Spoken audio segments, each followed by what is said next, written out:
अस्सलाम वालेकुम स्टूडेंट्स, कैसे हैं आप सब। Today's our topic of discussion is Heisenberg's uncertainty principle. तो हाइजेनबर्ग अनसर्टेनिटी प्रिंसिपल को समझने से पहले हम अपने जो पिछले हमने लेक्चर्स किए हैं उनको थोड़ा रिवाइज करेंगे। तो हमने जो लास्ट लेक्चर पढ़ा था डुअल नेचर ऑफ मैटर, उसमें हमने देखा कि जो पार्टिकल्स होते हैं वो एज अ वेव भी बिहेव करते हैं और वो एज अ पार्टिकल्स भी बिहेव करते हैं, और पार्टिकल्स की भी डायफ्रैक्शन और इंटरफेरेंस हो सकती है बिल्कुल वैसे जैसे वेव्स की होती है। लेकिन जब हमने कॉम्पटन इफेक्ट और फोटो इलेक्ट्रिक इफेक्ट को पढ़ा था तो उसमें हमने देखा था कि जो पार्टिकल्स होते हैं वो एज अ वेव बिहेव करते हैं। तो ये सारी बातें जो हैं ये प्रूव करती हैं कि जो पार्टिकल्स की नेचर होती है वो बहुत ही वियर्ड होती है, और जो पार्टिकल्स होते हैं जब किसी दूसरे पार्टिकल के साथ कोलाइड करते हैं तो वो उसको मोमेंटम ट्रांसफ़र करते हैं। तो इससे ये साबित होता है कि जो पार्टिकल्स होते हैं उनकी जो नेचर होती है वो बहुत ही वियर्ड होती है। और हाइजेनबर्ग अनसर्टेनिटी प्रिंसिपल ने पार्टिकल्स की नेचर को और ही वियर्ड कर दिया। किस तरह से कि हाइजेनबर्ग अनसर्टेनिटी प्रिंसिपल हमें बताता है कि हम किसी पार्टिकल की पार्टिकल नेचर या फिर उसकी वेव नेचर को एट अ टाइम डिस्क्राइब नहीं कर सकते। ठीक है, तो हमें अगर किसी पार्टिकल की पार्टिकल नेचर को हमने डिस्क्राइब करना है तो उसकी जो वेव नेचर होगी उसको हम डिस्क्राइब नहीं कर सकते उस टाइम में। तो ये हाइजेनबर्ग अनसर्टेनिटी प्रिंसिपल ने कहा था, तो इसको प्रूव करने के लिए अब हम देखेंगे। According to this principle, macroscopically it is possible to measure the exact position of particle at any instant and the momentum of particle at that position. And microscopically it is not possible to measure the exact position of particle at any instant and the momentum of particle at that position simultaneously। यानी कि इसका मतलब है कि macroscopic level word में हम देखें तो हमारे पास अगर मूविंग कार है, एक पिचिंग बॉल है, अगर मूविंग कार एक कार जा रही है, मूव कर रही है, तो हम उसकी पोजीशन और मोमेंटम को बता सकते हैं। और इसी तरह से पिचिंग बॉल है, पिचिंग क्रिकेट बॉल है, उसकी भी पोजीशन को और मोमेंटम को हम साइमल्टेनियसली बता सकते हैं, यानी कि एक टाइम में हम उसकी पोजीशन और मोमेंटम दोनों को बता सकते हैं। लेकिन जब हम सब एटॉमिक वर्ल्ड की बात करें, सब एटॉमिक वर्ल्ड में क्या आते हैं, प्रोटॉन्स आ जाते हैं, इलेक्ट्रॉन्स, न्यूट्रॉन्स, फोटॉन्स और एटम्स वगैरह। तो ये इतने छोटे होते हैं कि हमें आम आँख से नज़र भी नहीं आते। तो जब हमें ये आम आँख से नज़र ही नहीं आएंगे तो हम इनकी पोजीशन और मोमेंटम को कैसे कैलकुलेट करेंगे। तो इसके लिए क्या होता है कि हम इनकी पोजीशन को और इनके मोमेंटम को साइमल्टेनियसली फाइंड आउट नहीं कर सकते। ठीक है, एक टाइम में हम किसी इलेक्ट्रॉन या प्रोटॉन की पोजीशन को फाइंड आउट करेंगे, लेकिन जब हम उसकी पोजीशन को फाइंड आउट करेंगे तो उसका जो मोमेंटम होगा उस टाइम में वो क्या हो जाएगा, उसमें अनसर्टेनिटी आ जाएगी, या फिर वो हम 100% एक्यूरेसी से उसको फाइंड आउट नहीं कर सकते। इसी तरह अगर किसी इलेक्ट्रॉन या प्रोटॉन का हम मोमेंटम फाइंड आउट करना चाह रहे हैं तो हम जब उसका मोमेंटम 100% एक्यूरेसी के साथ फाइंड आउट करेंगे तो उस टाइम में उसकी जो पोजीशन होगी वो अनसर्टेन हो जाएगी, उसको हम 100% एक्यूरेसी से फाइंड आउट नहीं कर सकते, उसमें अनसर्टेनिटी आ जाएगी, हम उसके बारे में श्योर नहीं होंगे कि उसका मोमेंट उसकी पोजीशन क्या है। ठीक है, तो इस हाइजेनबर्ग्स प्रिंसिपल अनसर्टेनिटी प्रिंसिपल को एक्सप्लेन करने के लिए या इसको प्रूव करने के लिए हम एक एक्सपेरिमेंट करेंगे, और ये एक्सपेरिमेंट क्या है, थॉट एक्सपेरिमेंट है। मतलब हमने खुद से सोचा है कि अगर ऐसा हो तो ऐसा हो सकता है, इसका हकीकत से कोई ताल्लुक नहीं है। तो हम देखेंगे किस तरह से मूविंग पार्टिकल्स की जब हम पोजीशन को फाइंड आउट करते हैं तो उसका जो मोमेंटम है वो अनसर्टेन हो जाता है, और इसी तरह जब हम मूविंग पार्टिकल्स के मोमेंटम को फाइंड आउट करेंगे तो जो उसकी पोजीशन है वो क्या हो जाएगी, वो अनसर्टेन हो जाएगी। अब फर्स्ट कर लेते हैं कि हमारे पास एक इलेक्ट्रॉन है, मूविंग इलेक्ट्रॉन है, और आपने ये पढ़ा है क्वांटम मैकेनिक्स में कि जो मूविंग पार्टिकल्स होते हैं उनकी जो मूवमेंट होती है वो वेव लाइक होती है। ठीक है, उनकी जो मोशन होती है वो वेव लाइक होती है, वो वेव की तरह मूव करते हैं। तो हम ये फर्स्ट कर लेते हैं कि हमारे पास एक इलेक्ट्रॉन है और ये जो इसकी मूवमेंट हो रही है ये वेव लाइक हो रही है, और हम फर्स्ट कर लेते हैं कि ये इसकी जो मूवमेंट हो रही है वो अलोंग एक्स एक्सिस हो रही है, यानी कि हम उनको रिस्ट्रिक्ट कर लेते हैं एक्स एक्सिस पर ही। तो उसका जो मोमेंटम होगा वो भी किसके अलोंग होगा, एक्स एक्सिस के अलोंग होगा, इसलिए हम उसको लिखते हैं पी एक्स।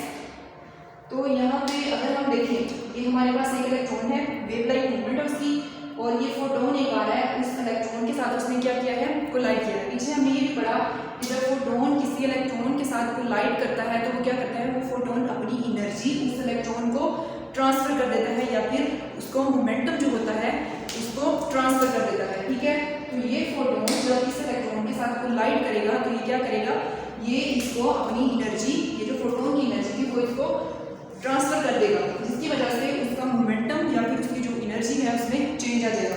तो यहाँ पे ये फोटोन इस इलेक्ट्रॉन के साथ कोलाइड कर रहा है, ठीक है, और ये फोटोन इसके साथ कोलाइड करने के बाद यहाँ पे स्कैटर हो गया और हमने इसको माइक्रोस्कोप में देखा। क्योंकि इलेक्ट्रॉन्स इतने छोटे होते हैं कि हमें आम आँख से नजर नहीं आते, इसलिए हम उनको देखने के लिए माइक्रोस्कोप को यूज करते हैं। तो हमने माइक्रोस्कोप में उनको देखा, उनकी किस तरह से वो कोलाइड किया और किस तरह से वो स्कैटर हुआ फोटोन।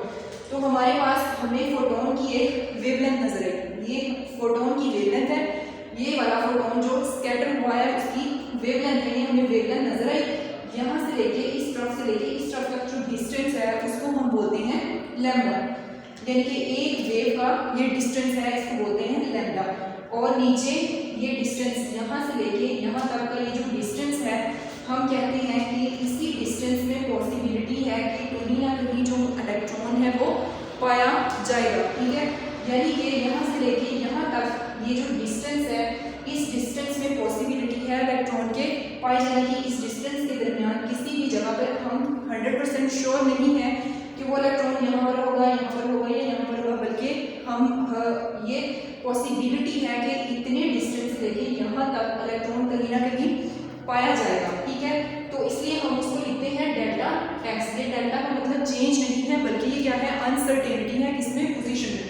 डेल्टा एक्स का क्या मतलब है, अनसर्टेनिटी है पोजीशन में, हम उसके बारे में श्योर नहीं है कि वो इलेक्ट्रॉन यहाँ पर ही मौजूद होगा। और ये किसकी इक्वल है, लैम्डा की। जितनी वेवलेंथ आएगी उतनी ही अनसर्टेनिटी आ जाएगी इलेक्ट्रॉन की पोजीशन में, ठीक है। तो हम इसको लिख देते हैं lambda is equal to delta x के जो वेवलेंथ है वो किसकी इक्वल है, अनसर्टेनिटी इन पोजीशन, और इसको हम नाम दे देते हैं इक्वेशन 1 का, ठीक है। तो ये हमने पोजीशन को फाइंड आउट करने का एक छोटा सा एक्सपेरिमेंट कर लिया, ठीक है, कि किस तरह से जो वेवलेंथ है वो इलेक्ट्रॉन की पोजीशन पे डिपेंड करती है।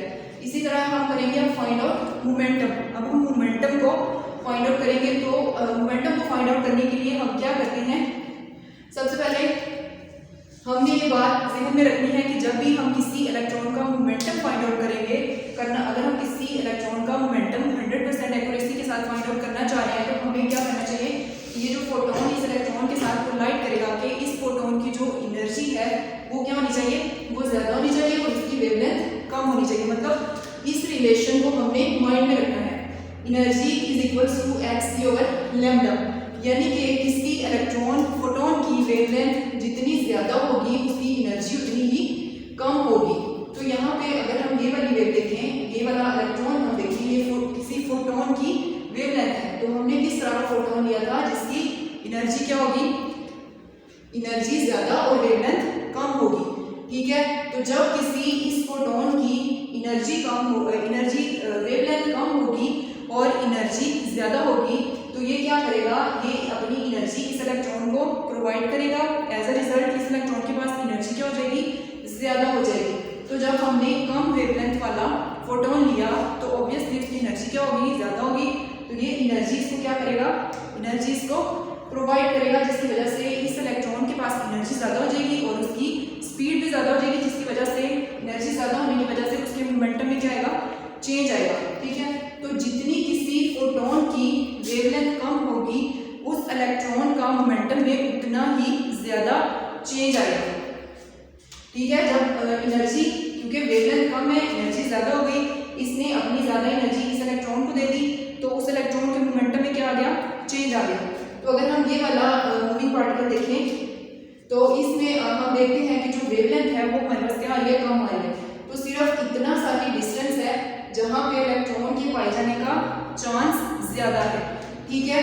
मतलब कि आपको अनसर्टेनिटी क्या हो गई है, कम हो गई है, इसमें पोजीशन में। यहाँ पे अनसर्टेनिटी ज़्यादा थी क्योंकि डिस्टेंस क्या था, ज़्यादा था, और यहाँ पे हमने वो वाला फोटोन लिया था जिसकी एनर्जी क्या थी, कम थी और वेवलेंथ ज़्यादा थी। लेकिन इसमें हमने क्या किया है, हमने वो वाला फोटोन लिया है जिसकी वेवलेंथ क्या है, कम और एनर्जी ज़्यादा है। तो जब हम कम वेवलेंथ वाला फोटोन लेंगे तो उससे क्या होगा कि मोमेंटम में चेंज आएगा, जिसकी वजह से पोजीशन में अनसर्टेनिटी क्या हो जाएगी, कम हो जाएगी, मोमेंटम में अनसर्टेनिटी ज़्यादा हो जाएगी। तो यहाँ पे ये डिस्टेंस कम है, ये वाला डिस्टेंस क्या है, ज़्यादा।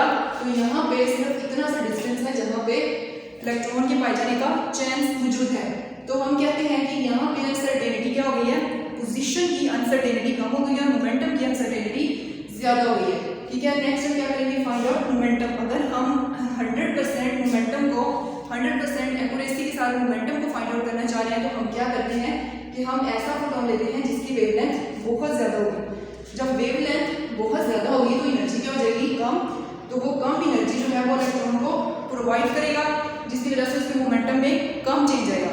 तो जब मोमेंटम में कम चेंज आएगा तो हम 100% एक्यूरेसी के साथ मोमेंटम को फाइंड आउट कर सकते हैं। तो ये आपने ज़हन में रखना है कि जब हमने फोटोन लेना है कम एनर्जी वाला, इसका मतलब है कि वो मोमेंटम को हम 100% एक्यूरेसी के साथ फाइंड आउट कर सकते हैं। लेकिन जब आप फोटोन लेते हैं ज़्यादा वेवलेंथ वाला, इसका मतलब है जब ज़्यादा वेवलेंथ वाला लेंगे तो इसका मतलब है कि पोजीशन में जो अनसर्टेनिटी होगी वो ज़्यादा हो जाएगी। ठीक है, अब इन दोनों रिलेशंस को देखने के लिए हम क्या करते हैं, हम डी ब्रोगली का हाइपोथेसिस को थोड़ा रिमाइंड करेंगे। डी ब्रोगली हाइपोथेसिस आप पढ़ चुके हो, तो उसके according P equals to h और लैम्डा। P क्या है, P है मोमेंटम अलोंग x एक्सिस, क्योंकि हमने यहाँ पे कहा था कि जो मूविंग पार्टिकल है वो x एक्सिस के अलोंग ही मूव कर रहा है, इसलिए हमने यहाँ पे क्या लिख दिया x। P equals to h और लैम्डा।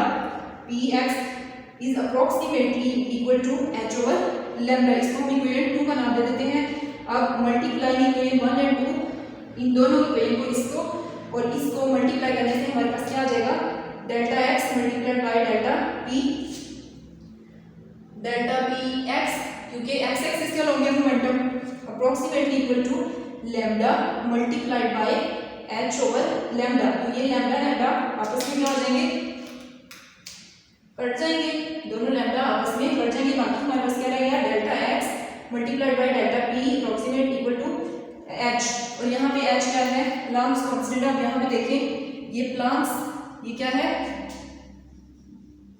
प्लांक्स कांस्टेंट है, यानी कि यहाँ पे कांस्टेंट क्वांटिटी दी हुई है। इसका मतलब है कि अगर पोजीशन में अनसर्टेनिटी ज्यादा होगी तो मोमेंटम में अनसर्टेनिटी क्या हो जाएगी, कम हो जाएगी। यानी कि यहाँ पे कांस्टेंट के ये दोनों जो क्वांटिटीज हैं ये कांस्टेंट के इक्वल हैं। तो इसका मतलब है कि इन दोनों क्वांटिटीज को क्या रहना चाहिए, कांस्टेंट रहना चाहिए। अगर इसमें अनसर्टेनिटी ज्यादा होगी तो इसमें अनसर्टेनिटी क्या हो जाएगी, कम हो जाएगी। और अगर इसमें अनसर्टेनिटी कम होगी तो मोमेंटम में अनसर्टेनिटी क्या होगी, ज्यादा हो जाएगी।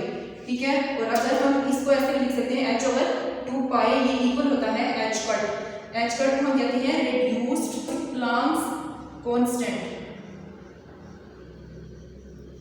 h cut. ठीक है, तो इसको हम ऐसे लिख सकते हैं डेल्टा x मल्टीप्लाइड बाय, ये क्या है, अनसर्टेनिटी पोजीशन है, uncertainty position multiplied by uncertainty momentum is greater than equal to h cut. h cut क्या है, हमारे पास रिड्यूस कांस्टेंट। और यहाँ पे इसी तरह हम y भी लिख सकते हैं, क्योंकि अगर हम फर्स्ट कर लेंगे हमने हमारा जो मूविंग पार्टिकल था वो अलोंग y एक्सिस था तो हम वहाँ पे y लिखेंगे। और अगर हम फर्स्ट करें कि हमारा जो मूविंग पार्टिकल था वो अलोंग z एक्सिस था तो हम यहाँ पे z लिखेंगे। ठीक है, तो हमने यहाँ पे फर्स्ट किया था कि जो हमारा पार्टिकल है वो अलोंग x एक्सिस है, इसलिए हमने ये वाली इक्वेशन लिखी, delta x multiplied by delta p is greater than equal to h cut. ठीक है, होप सो आपको समझ आ गई होगी। बाकी कोई भी क्वेश्चन हो तो वो आप व्हाट्सएप ग्रुप में मुझसे पूछ सकते हैं। Thank you.